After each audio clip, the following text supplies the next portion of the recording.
राधे राधे। बहुत से लोग जो अपने आप को भगवान का भक्त कहते हैं, अच्छी बात है कि भक्त बनने की चाहत है, होनी भी चाहिए, और यही जीव का स्वरूप है। इसीलिए तो भगवान कह रहे हैं ममैवांसो जीवलोके जीवभूत सनातन, गीता 15:7।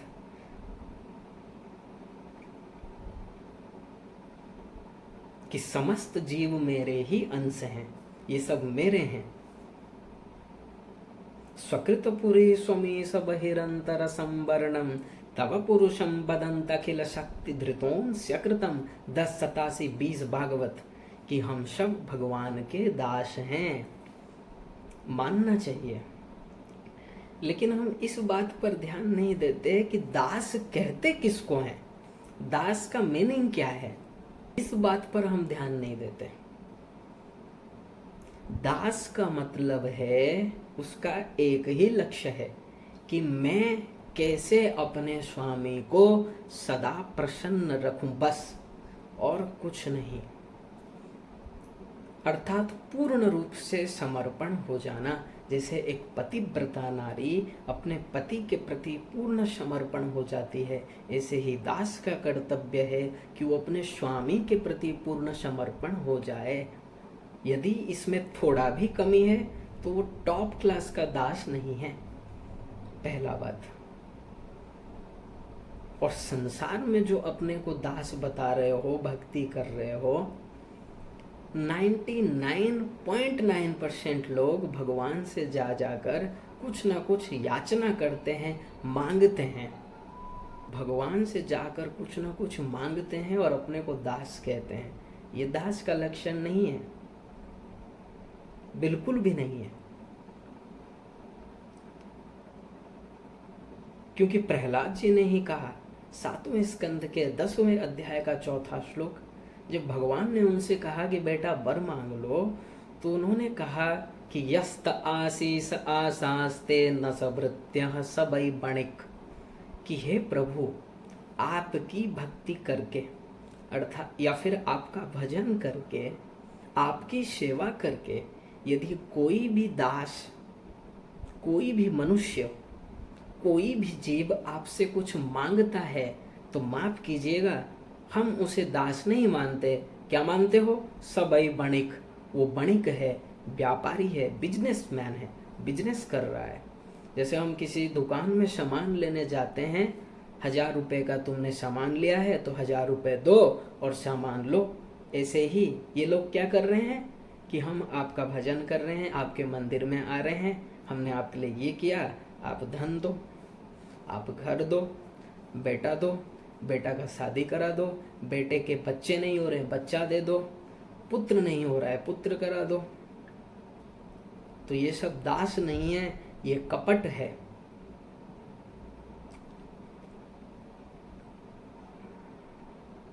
चलो, एक चीज तो अच्छा है कि जो लोग संसार से नहीं मांगकर भगवान से मांगते हैं, तो उनसे तो बेटर है भाई, बेटर है। अच्छा ज़्यादा हम नहीं कहेंगे, लेकिन जो संसारी में इधर उधर सर पटकता है, वो भगवान के आगे आकर ही कहे, उससे तो ये भगवान के पास आके जो कह रहा है वो बेटर है। लेकिन इसका नुकसान है। क्या नुकसान है भाई? तुम्हारे प्रारब्ध में जो लिखा है वो तुमको मिलेगा।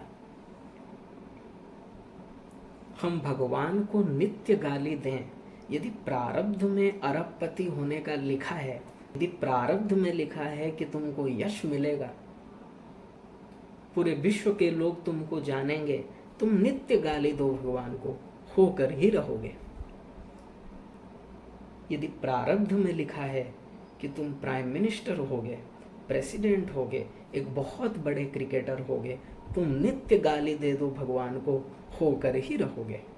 ठीक ऐसे ही यदि प्रारब्ध में लिखा है कि तुम भिखारी होगे, भीख मांगोगे, तुम भगवान की नित्य सेवा करो, नित्य भक्ति करो, भगवान को प्रसन्न करो, होकर ही रहोगे, कोई नहीं रोक सकता। और भक्त, जब प्रॉपर भक्ति हम करेंगे ना, वास्तविक भक्ति, तब ये भिखारी हो जाना या फिर संसारी संपत्ति लूट जाना उसको कुछ भीतर से फील होगा ही नहीं। ये फील तो उसी को होगा जो भक्ति नहीं कर रहा है, आडंबर कर रहा है, अर्थात फिजिकल ड्रिल कर रहा है। क्या मतलब? इंद्रियों से सेवा कर रहा है, वो फील करेगा। और जो प्रॉपर भक्ति कर रहा है, मन लगा रहा है, जिसको तत्व ज्ञान हो गया है, वो भिखारी होने से फील नहीं करेगा, वो तो कृपा ही समझेगा। क्योंकि भगवान ही भागवत में कह रहे हैं 10वें स्कंद के 27वें अध्याय का 16वां श्लोक, मामैश्वर्यं श्रीमदान्धस्य दंडपाणिं न पश्यति तं भ्रंशयामि संपद्भ्यो यस्य येच्छामनुग्रहम्।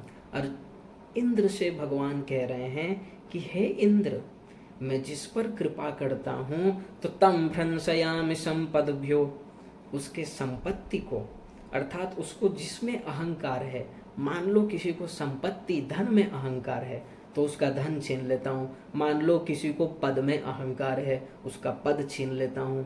मान लो किसी को अपने रूप में ही अहंकार है तो उसका रूप छीन लेता हूँ। पर किसका छीनता हूँ? यस्य येच्छामनुग्रहम्, जिस पर मैं कृपा करता हूँ। तो जो प्रॉपर भक्त हैं भगवान के, एक सवाल बस अपने आप से पूछिए, जो अपने आप को दास कह रहे हो, क्या ये बात तुम भगवान का मानते हो? क्या बात? कि संसारी संपत्ति लूट जाए, घर बिक जाए, तुम भिखमंगे हो जाओ, तुम्हारा संसार में कोई भी परिवार ना हो, और तुम कहो, भीतर से कहो, बाहर से एक्टिंग में नहीं, क्योंकि एक्टिंग बहुत चल रहा है आजकल संसार में। तुम भीतर से विभोर होकर भगवान के आगे आंसू बहाकर खुशी से कहो कि प्रभु आपने इतनी कृपा कर दी मुझको, मेरे ऊपर, कि सब प्रपंच मेरे आगे से हटा दिया और मुझे अपनाने के लिए आप तैयार हो गए। जब ये फीलिंग आ जाए भीतर से, जब ये फीलिंग आ जाए भीतर से, तब समझो कि हम भक्ति कर रहे हैं। इसके पहले भक्ति नहीं हुआ है, अभी तक फिजिकल ड्रिल चल रहा है।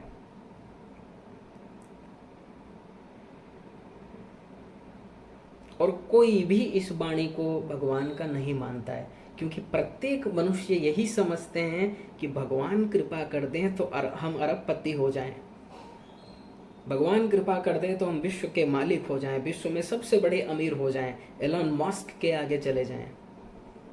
भगवान कृपा कर दें तो एकदम लग्जरियस लाइफ हो जाए, बहुत सुंदर स्त्री मिले जिसके बराबर कोई हो ही ना, बहुत आज्ञाकारी बच्चे हों, सक्सेसफुल बच्चे हों, सब मेरे आगे झुक जाएं, सब मेरा यशगान करें। मूर्ख लोग यही समझते हैं भगवान की कृपा है। उनको इतना भी ज्ञान नहीं है कि भगवान कृपा करेंगे मतलब क्या, भगवान तुम्हें अपनाएंगे। विडंबना तो यही है, क्योंकि जो भगवान का दास है वो भगवान को प्यार करता, क्योंकि लेकिन जितने भी लोग हैं संसार में, वो मंदिर में जाकर कम से कम भगवान को मांग लेते, ये तो टॉप क्लास का भक्त हम कहेंगे। लेकिन वो भगवान को नहीं मांग रहे, भगवान से इन संसार की वस्तुओं को मांग रहे हैं। तो तुम कहाँ दास हो, कैसे सेवक हो? कि तुम्हारी बुद्धि में ये निश्चय है कि साक्षात त्रिभुवनपति अनंत कोटि ब्रह्मांड के स्वामी है तुम्हारे भगवान श्री कृष्ण, तुम उनके आगे जाकर ये संसारी क्षण भंगुर नश्वर तुच्छ वस्तु को मांग रहे हो, तो अपने को दास कैसे कहते हो? क्या भक्त होना इतना आसान है? ये दास का लक्षण नहीं है, ये भक्त का लक्षण नहीं है। क्योंकि तुमको तो भगवान से ही प्यार नहीं है, तो तुम भक्त कैसे हुए? भगवान के भक्त कैसे हुए? तुम तो संसार के भक्त हो, भगवान के नहीं हो। बस भगवान के पास जाते हो कि मुझे ये सामान दे दीजिए। ये भक्ति नहीं है, ये आडंबर है और ये पाखंड है, भगवान को धोखा देना है। इसीलिए आज तक हमको भगवत प्राप्ति नहीं हुई, कि भगवान के आगे जाकर भी हम भगवान को धोखा दे रहे हैं। धोखा है कि नहीं? क्योंकि इन लोगों के बुद्धि में ये निश्चय है कि संसार ही मेरा है, संसार में ही मेरा सुख है। तभी तो भगवान से, जो संसार का मालिक है, जिसके अंडर में है अनंत कोटि ब्रह्मांड, इसलिए असली दास बनो। और ऐसे ही भक्तों के लिए भगवान ने कहा है 11वें स्कंद के 14वें अध्याय का 16वां श्लोक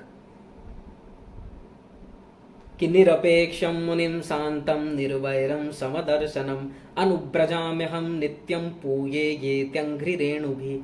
कि मैं मेरे भक्तों के पीछे पीछे चलता हूँ, क्यों? रक्षा करने? बोले नहीं, तो उनका चरण रज मेरे सिर पर पड़ जाए और मैं पवित्र हो जाऊं। कौन कह रहे हैं? भगवान। ऐसे ही भक्त के अंडर में हो जाते हैं भगवान। अत्यंत प्रिय है भगवान को निष्काम भक्त, अर्थात दास का लक्ष्य केवल ये है मेरे स्वामी प्रसन्न रहें, उसका और कोई लक्ष्य नहीं है। और भगवान की प्रसन्नता भगवान की आज्ञा पालन करने से है। भगवान ने वेदों में जो आज्ञा दी है उसी का ही हम पालन करें प्रसन्नता पूर्वक, उनको अपना मान लें। वो चाहते कुछ नहीं है। क्या चाहते हैं भगवान? कुछ नहीं, बस यही तो चाहते हैं कि तुम मुझे अपना मान लो, बस, और कुछ नहीं। बस तुम मुझे ही अपना मान लो। भगवान कह रहे हैं कि तुम मुझे ही अपना मान लो, केवल भगवान को ही अपना मानो, संसारियों को अपना मत मानो। बस यही हो गया पूर्ण समर्पण, और कुछ नहीं चाहिए। उसके बाद भगवान सदा को अपना लेंगे, सदा को अपना आनंद दे देंगे। और त्रिगुण त्रिकर्म त्रिदोष पंचक्लेश पंचकोश आदि ये जितने भी माया के बंधन हैं, इससे सदा को हम मुक्त हो जाएंगे। इसलिए अब असली दास बनो। जो हो चुका, बीती दाही विसार दे, आगे की सुधि ले। जो हो गया उसे भूल जाओ। वर्तमान समय हमारे पास है, वर्तमान को सुधारना है। इसलिए वास्तविक दास बनो। संसार की वस्तु स्वप्न में भी भगवान के आगे मत मांगो, भले ही प्राण निकल जाएं, क्योंकि मांगना ये दास का लक्षण नहीं है। दास का तो एक ही लक्ष्य है, देना, अपने स्वामी को प्रसन्न करना, मांगना नहीं। और संसार में भी जो मांगता है देखो वो थोड़ा नीचे ही है, और जो देता है उसे ही लोग बड़ा कहते हैं। मांगने वाला श्रेष्ठ नहीं है। इसलिए भगवान से किसी भी प्रकार की कामना मत करो। एक कामना कर सकते हो कि प्रभु ऐसा हमको बुद्धि दे दीजिए कि हम सदा आपको प्रसन्न करने के लिए प्लानिंग प्रैक्टिस करते रहें। मतलब सदा चिंतन करते रहें कि अब प्रभु को क्या चाहिए। प्रभु को अपना मानो, जैसे संसारियों को अपना मानते हो। जैसे एक नवजात शिशु का ख्याल माँ रखती है, जैसे एक पतिव्रता स्त्री अपने पति का ख्याल रखती है। अब पति को क्या चाहिए, अब पति के लिए क्या सेवा है, बस यही तुम भगवान के लिए मन ही मन करो, क्योंकि वास्तविक सेवा तो भगवत प्राप्ति के बाद होगा। तो भगवान से यही बस मांगो कि प्रभु ऐसी बुद्धि हमको दे दीजिए कि हम निरंतर यही बस प्लानिंग करते रहें कि आपको कैसे सुख दें, आपकी सेवा करें, आपको खुश करें। इसका प्लानिंग अर्थात चिंतन, और वही प्रैक्टिस करें। मतलब अब हमने सोचा, मान लो किसी ने सोचा, भक्त ने मन ही मन कि अब भगवान को ये सेवा करना है, अब भगवान को ये चाहिए, उसने मन ही मन वो सेवा की। बस यही करते जाओ, भगवान को रिझाते जाओ, और कुछ भी तुम्हारा कर्तव्य नहीं है, क्योंकि तुम आत्मा हो। और संसार में यदि गृहस्थ धर्म में हो तो गृहस्थ में तुम्हारा जो कर्तव्य है, जो धर्म है, उसका पालन करो इंद्रियों से आसक्ति रहित होकर। आसक्ति केवल भगवान से ही हो, तब जानो कि हम असली दास हैं, वास्तविक दास हैं। उसके पहले टॉप क्लास के दास हम नहीं बने हैं। और जो संसारी वस्तु मांगे वो दास है ही नहीं। बस एक चीज से अच्छा है कि वो भगवान से, संसार से न मांगकर भगवान से मांग रहा है, क्योंकि वो बहुत खतरनाक है। देखो, तुम भगवान से किसी वस्तु की कामना कर किए, मान लो पुत्रदा एकादशी की है, पुत्र की कामना से, और पुत्र नहीं हुआ, मान लो 2-4 साल तुम कंटिन्यू कर रहे हो, नहीं हुआ, तो क्या होगा? इससे विश्वास हट जाएगा, हट यार, कोई एकादशी, कोई ये भगवान नहीं है, सब बेकार है, गप है, तो तुम नास्तिक हो जाओगे। इसलिए सबसे भयानक है, इसलिए इनको पिशाचिनी कहा गया। ये कामना पिशाचिनी है। भुक्ति की कामना और मुक्ति की कामना भी पिशाचिनी है। मुक्ति की कामना क्यों? क्योंकि एक बार मुक्त हो जाने से, सायुज्य मुक्ति को प्राप्त कर लेने के बाद हमारा जो लक्ष्य है, वास्तविक भगवान श्री कृष्ण का जो आनंद है, वास्तविक आनंद, दिव्य आनंद, वो नहीं मिलेगा। तुम न्यूट्रल हो जाओगे। अर्थात जैसे भगवान का आनंद मिल जाने के बाद हम उस आनंद का अनुभव करेंगे, और सायुज्य मुक्ति में क्या होगा? तुम स्वयं आनंद बन जाओगे। तो तुम अनुभव कैसे करोगे? वहां मन बुद्धि कुछ नहीं है। इसलिए मुक्ति को भी पिशाचिनी कहा गया। ये दोनों पिशाचिनी है, दोनों चुड़ैल हैं। इसलिए इन दोनों को फेंक दो, तभी भक्ति जागृत हो सकती है। भक्ति रसामृत सिंधु 1-2-22। इसीलिए भगवान के आगे एक्टिंग मत करो। और यदि ये भावना नहीं है, भगवान के आगे ही रोकर पुकारो कि प्रभु हमें ऐसा बना दीजिए कि हम आपसे ही केवल प्यार करें, आप पर ही पूर्ण विश्वास करें, आपके ही आश्रित हो जाएं। रोकर पुकारो भगवान से, तभी लक्ष्य की प्राप्ति हो सकती है। क्योंकि जीव के पास देखो कोई भी बल नहीं है। तुम कैसे भगवान को प्राप्त कर लोगे अपने मन बुद्धि से? तुम्हारे पास कुछ है प्राप्त करने के लिए? अरे संसार में यदि कोई वस्तु को हम पाना चाहें तो 3 एरिया है, 3 मार्ग है। या तो चोरी कर लो, या तो चोरी कर लो, चोरी नहीं कर सकते तो 2 थप्पड़ लगा के ले लो, वो भी नहीं कर सकते तो मांग लो। तो भगवान के एरिया में तुम चोरी वोरी कुछ नहीं कर सकते। कैसे चोरी करोगे? तो उनका सामान है, वो क्या तुम कर ही नहीं सकते चोरी। और हड़प लेना ये भी नहीं कर सकते, क्योंकि भगवान के बराबर ही कोई नहीं है। न तत्समश्चाव्यधिकश्च दृश्यते पराश शक्तिर्विविधैव श्रूयते स्वाभाविकी ज्ञान बल क्रिया च। भगवान के बराबर ही कोई नहीं है, तो तुम उसे छीन कर कैसे लोगे? एक ही रास्ता है, बस मांग लो। इसलिए भगवान के आगे रोकर पुकारो कि प्रभु हमें ऐसी भक्ति दीजिए, ऐसा भाव दीजिए कि हम भी आपसे ही प्यार करें। हमारी बुद्धि को ऐसा बना दीजिए कि आपका महत्व समझकर, आपकी कथा सुनकर, आपकी कथा में आपके नाम रूप गुण लीला धाम संकीर्तन के कथाओं में ये लग जाए और आप में ही, आपसे ही प्यार करे। ये मांग सकते हो।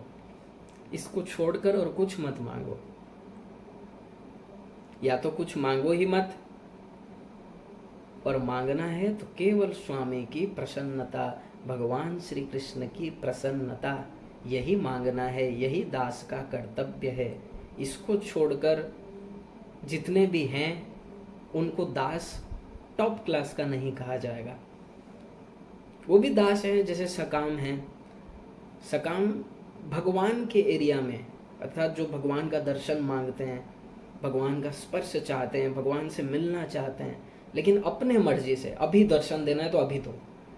तो ये भी ठीक है, लेकिन उतना श्रेष्ठ इसीलिए नहीं है क्योंकि तुम यहाँ पर स्वामी अभी नहीं चाहते, अर्थात भगवान श्री कृष्ण की अभी इच्छा नहीं है, और तुम जबरदस्ती कर रहे हो कि हमें चाहिए। तो ये इतना भी श्रेष्ठ नहीं है। इसलिए वास्तविक दास बनो, एक्टिंग छोड़ो, 420 छोड़ो, और केवल भगवान का सुख ही चाहो। तब समझना कि दास हो गए हम। उससे पहले प्रॉपर दास नहीं हुए हैं। उससे पहले हम वो नहीं हुए हैं जिससे भगवान अत्यंत प्रसन्न हो जाएं। इसलिए कभी मत भूलना ये वाक्य, जो अपने को भक्त कहते हैं, अपने को दास कहते हैं भगवान का, उनका एक ही कर्तव्य है कि श्री कृष्ण की प्रसन्नता में ही प्रसन्न रहना। और भगवान श्री कृष्ण की प्रसन्नता यह है कि तुम उनको अपना मान लो, उनको ही अपना मान लो, उनसे ही प्यार करो, उन पर ही दृढ़ विश्वास करो और उनको पूर्ण रूप से समर्पित हो जाओ। निरंतर केवल उनका ही चिंतन करो। जैसे एक नई नवेली दुल्हन, उसका पति कहीं बाहर फॉरेन में गया हो 15-20 दिन के बाद ही, और उससे वो बहुत प्रेम करती हो, और दिन रात वो क्या करती है, उसका ही चिंतन करती है।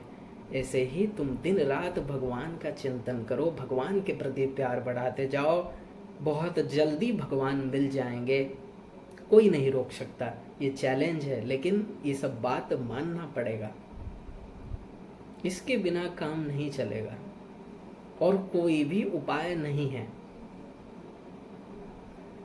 ये आज मान लेंगे हम लोग, जितना जल्दी मान लेंगे उतना जल्दी हम प्रैक्टिकल करेंगे और लक्ष्य मिल जाएगा। और यदि लापरवाही करते जाओगे, डिले करते जाओगे, हाँ कल करेंगे, अरे भाई कल करते करते तो अनंत जन्म बीत गए हैं, अनंत जन्म, अनलिमिटेड। क्यों? क्योंकि न जीवो म्रियते, छांदोग्योपनिषद 6:11-3, अजो नित्यः शाश्वतोऽयं पुराणो न हन्यते हन्यमाने शरीरे, कठोपनिषद 1:2-18, गीता 2:20। ये जीवात्मा नित्य है, न आत्मा श्रुतेर नित्यत्वाचताभ्य 2:3-17। तो अनादिकाल से हम जन्म ले रहे हैं, अनंत शरीर में जा चुके हैं, अनंत बार मनुष्य शरीर भी मिल चुका, सब कुछ समझ गए, लापरवाही किया, चले नहीं उस एरिया में। इसलिए इस जन्म में लापरवाही मत करो, संत जैसा बता रहे हैं, जैसी वेद की आज्ञा है चलो। और क्या करना है? बस भगवान पर दृढ़ विश्वास। जिस दिन हुआ, जिस दिन पूर्ण शरणागति हुए, उसी दिन भगवत प्राप्ति हो जाएगी। राधे राधे।